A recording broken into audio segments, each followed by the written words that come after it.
Hi friends, আমি ফাল্গুনী দাস। আমি একজন অভিনেত্রী আর আজ এসেছি বকখালিতে শ্যুট করতে। আমার প্রোডাকশনের নাম হচ্ছে AKJ ফিল্মস, যেখানে স্বপ্ন রূপালী পর্দায় দেখানো হয়। আমার এই প্রজেক্টের নাম ব্যর্থ প্রেমিক আর পরিচালকের নাম ম্যাক্স। আমার এখানে শ্যুট করতে খুবই ভালো লাগছে, নতুন নতুন এক্সপিরিয়েন্স হচ্ছে।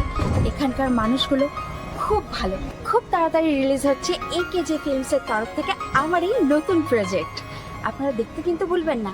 অ্যান্ড আমার এই ছোট্ট ভিডিওটা যদি খুব ভালো লাগে, লাইক, কমেন্ট, শেয়ার করতে কিন্তু ভুলবেন না। Thank you.